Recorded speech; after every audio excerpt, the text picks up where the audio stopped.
tagumpay ay nagsisimula sa isang simpleng pangarap. Isang bagay na kayang gawin ng lahat. Ngunit sa pagtupad nito tayo nagkakaiba. Dahil may ibang naniniwalang wala silang kakayahang tuparin ang pangarap dahil salat sa oportunidad. Ngunit may iba naman na naniniwala sa kanilang sariling kakayahan at lumilikha ng oportunidad para sa kanilang sarili sa kabila ng kasalatan. Aalis ka, Ma? Ma, huwag mo kaming iwan! Ma, nagbabakawa kami sa'yo. Huwag mo kaming iwan, Ma! Bitawan mo ako! Ma, please! Huwag mo kaming iwan! Ginawa namin para sa'yo nung nasa panahon pa lang nasa ospital ka. Inalagaan ka namin, Ma! Ma, huwag mo kaming iwan, please! Bitawan mo ako! Hindi ko sinabi na alagaan niyo ako! Huwag niyo akong pakialaman! Huwag! Ma! Huwag mo kaming iwan. Wala na. Hindi na tayo. Ayoko na sa'yo! Ma, huwag ka sumama doon sa lalaki mo. Bakit? Ma, nagmamakawa ko sa'yo. Maibibigay niyo ba ang kaligayahan ko? Hindi! Di ba? Hindi Ma, niyo nandito ako! maibibigay! Ma, nandito ako! Nandito ako sa'yo. Bitawan mo ako. Huwag mo akong pakialaman. Ma, Hindi na wag. kita anak. Huwag mo na Wag. akong tawagin ina! Ma! Huwag mo kami iwan.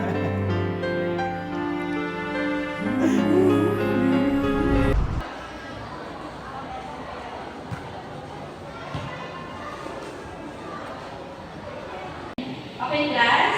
Ang inyong tatangalin, ipapasa niyo bukas. Paalam na mga bata. Paalam na po, Ina Bernardo. Russell, naiwan niyo muna dito. Russell, napabalitaan ko na naghahanap ka ng mapapasukan bilang working students. Naghahanap ka na ba? Wala pa ako lang eh. Ang gawin yun, naghanap pa rin ako kung kasi mamasukan bilang working student. Ano po kasi ma'am, yung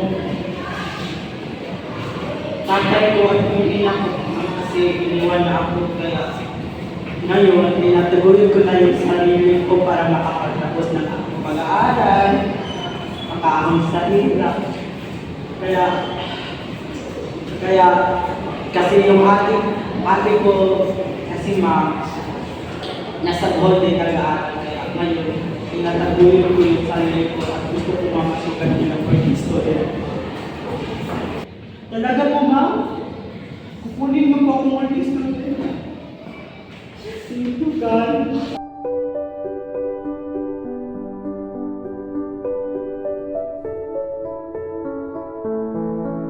Tao po! Sino po sila? Tao po! Dito po ba yung bahay ni Teacher Maria? Oo, dito. Bakit? Ako nga pala yung mamasukan dito bilang working student Ay, po. oo, ikaw pala yun. Pasok ka dito. Nabanggit ka niya kanina. Thank you po. Okay, pasok ka muna eh. Welcome sa bahay ng ate ko. At saka ito yung mga pamangkin ko. Magpakilala ko yung mga bata. Hi, ako si Charm. Hi, ako si Therese. Welcome sa bahay namin. Welcome sa bahay ng ate ko, Iho. Free. Thank you po. Ang daan tungo sa katuparan ng isang pangarap ay laging masalimuot. Lubak-lubak, puno ng patibong, pasikot-sikot. Ang makakarating lamang sa dulo ay ang mga taong buo ang loob. Sir, ang dumi ng ano? Inisip mo nga yan. Okay po. Sir, bakit ang daming hugasin? Sir, maghugas ka na ng pinggan, sir. Tapos na po dito, Char. Hindi na ba kasi Ganun ko pa lang, hindi ka na, sir. Opo. Tinitignan mo Sir, wala pang sinaing. Hihintay ka. Ito na po. Kailan ka ano? Hugasan na po. Sir, bilisan mo, oh. Maraming dumi Ito dyan, na oh. po, magsasayin na po. Ang tagal. Bilis. Ano ba yan? Tapos ka na ba maghugas, sir? Tapos na po. Ayusin mo yan. Sel! Sel! Po. Bingi ka ba? Kanina pa ako tawag ng tawag dito.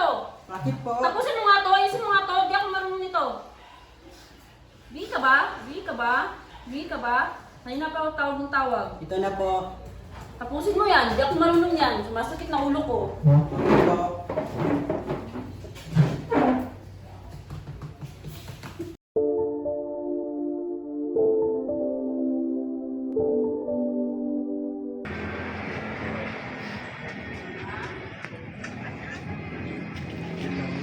Hello ate. Lado. Ate, may sasabihin ako sa iyo. Ano yun? Ayoko na mag-working student ate. May sasabihin din ako sa'yo. Huwag kang magugulat ha. Bakit? Ano yun ate? Buntis ako. Ha? Buntis ka?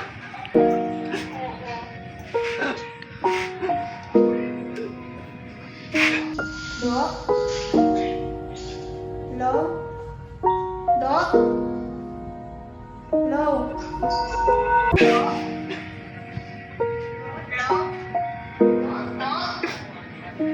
Buntis yan! Ang kahirapan ay kadalasang nagiging dahilan para panghinaan ng loob ang sinuman na tuparin ang pangarap at makontento na lamang sa kinagis ng buhay.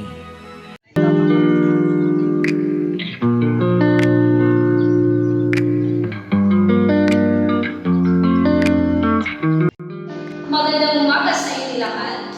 Ako'y labis na natutuwa na makita kayong lahat dito sa unang hakbang ninyo sa mundo ng politik.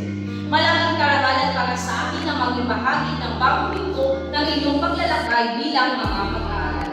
Nais ko munang marinig ang inyong mga pagpapakilala. Ako si Rachel Fisyoso, nag-aaral sa gabi at nagtatrabaho naman sa umaga. At ako naman po pala si Francis Lacno, nakatira sa Bayugan City. At ako naman po pala si Ferdy Sabon at nag-aaral ako at ako ay isang magulang na ngayon. At ako naman si Russell Pamisa, isang working student at 8 taon na po ako nag-working student. Nag-aaral sa gabi at nagtatrabaho naman sa umaga at sa hapon. Mga klase, mayroon akong ipahipatid sa inyo. Ako ay natasa ng ating guro na magkakaroon ng isang malaking proyekto. Tayo ay mag-ambagan ng tig-isang daan. Ha? Laki naman yan. Punta na ako yan. Bakit? Yan ba yan yung punta? Patinig ka muna.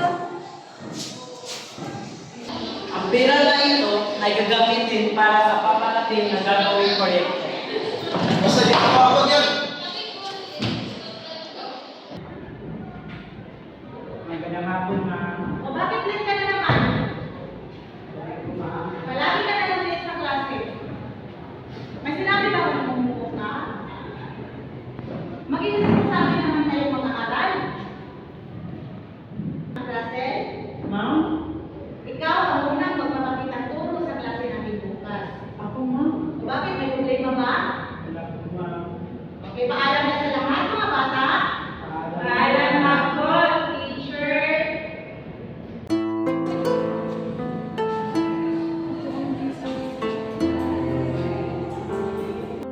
Class, palibasa.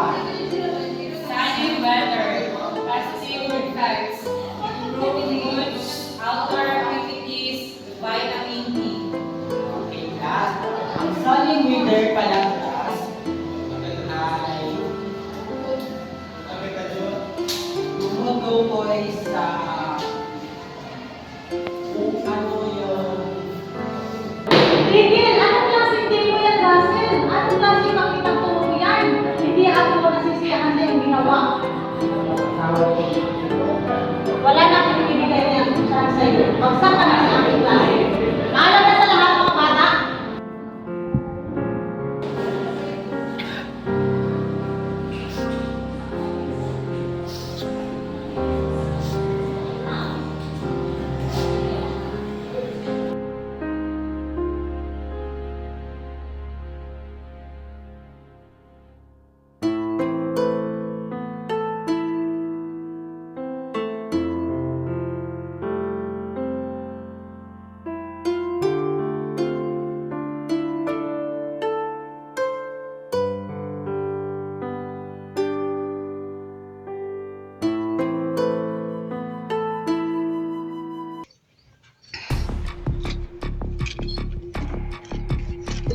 Hazel, halika nga dito.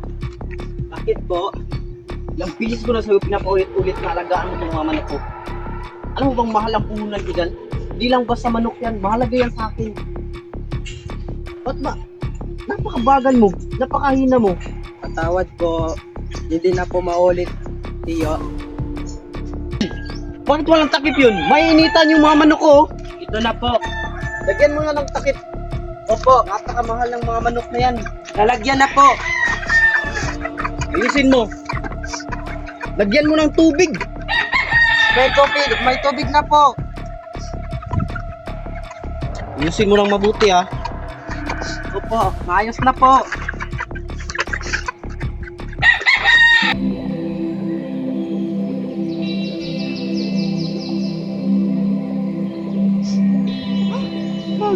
Pagod na ako.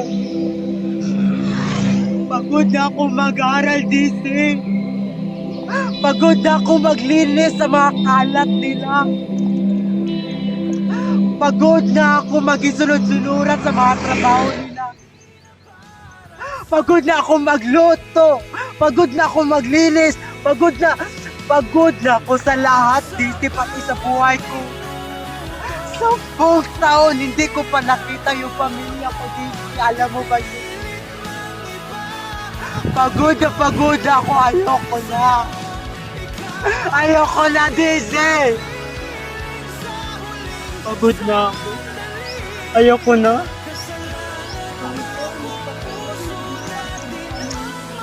Gusto ko na lang mamatay.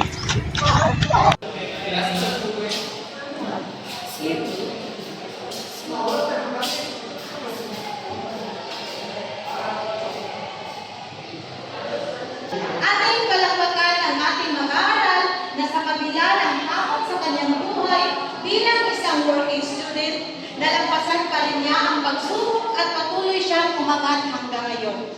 Ang ating dean sister at may pinakamataas na marka at karangalan mula first year hanggang fourth year, walang iba kundi si Russell Marisa.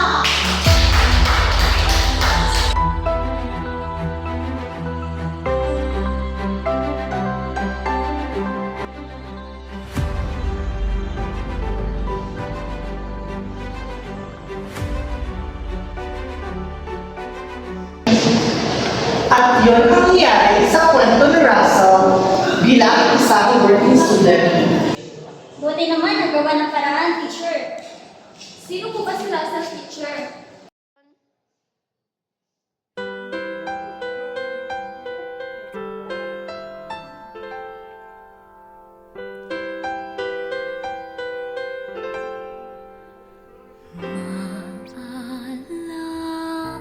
Alam mo kaya ang sumpa mo sa akin na ang pag-ibig mo ay sadyang di magmamahal? Kung nais mong matando,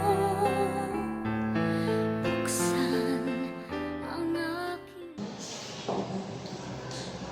Si Russell ngayon, isa ng matagumpay na guro. Alam niyo ba kung sino si Russell, class? Sino, teacher? Si Russell ay ako. Bagkus ang mga pagsubok pang ito, kasama na ang matinding pagmamahal sa pamilya, ang nagsilbi niyang inspirasyon sa pagkamit ng matamis na tagumpay. Ito po si Charo Santos, nagpapaalalang ikaw ang bida sa kwento ng iyong buhay. Magandang gabi po, mga kapamilya.